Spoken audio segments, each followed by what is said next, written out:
দল পুনর্গঠনে পরিশোধিত আওয়ামী লীগের সম্মতি নেই দলটির সভাপতি শেখ হাসিনার। একই সাথে ভারত থেকে কাতার যাওয়া সহ সব প্রস্তাবই নাকচ করে দিয়েছেন তিনি। ভারতের পক্ষ থেকে শেখ হাসিনাকে দুটো প্রস্তাব দেওয়া হয়েছিল, একটি তাকে কাতারে যাওয়ার, অন্যটি নতুন করে আওয়ামী লীগ গড়ার। তবে তিনি দুটি প্রস্তাবই না করে দিয়েছেন।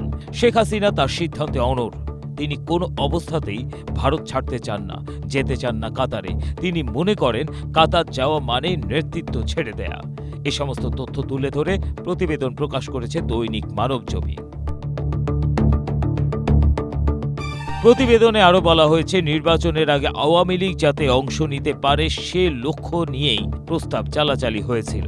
শেখ হাসিনাকে বলা হয়েছিল তার নেতৃত্বে আওয়ামী লীগ পুনর্গঠন প্রায় অসম্ভব, কেননা মানুষ এখনও বিক্ষুব্ধ। এছাড়া প্রশাসনিক কোনো সমর্থনও নেই। এমনকি দলের ভেতরে নেতা কর্মীদের মধ্যেই হাসিনার অবস্থান বেশ নড়বড়ে।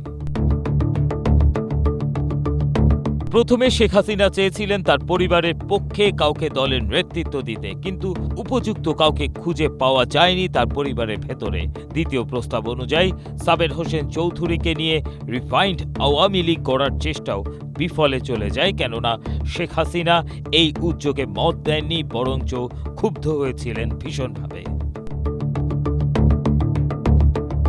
এমন অবস্থায় এ নিয়ে কয়েক দফা উদ্যোগ ব্যর্থ হওয়ায় ভারতের মনোভাবে বেশ পরিবর্তন আসে। ফলে ঢাকা দিল্লি সাম্প্রতিক দ্বিপাক্ষীয় আনুষ্ঠানিক আলোচনায় হাসিনা এবং আওয়ামী লীগ প্রসঙ্গটিই আসেনি। ভারতের এই মনোভাবে হাসিনা প্রচণ্ড হতাশ। সময় যত গড়াচ্ছে দলের নেতাকর্মীদের মধ্যে হতাশা এবং ক্ষোভ বাড়ছে বলেও উঠে এসেছে প্রতিবেদনটিতে। ABM Asaduzzaman, Asia post.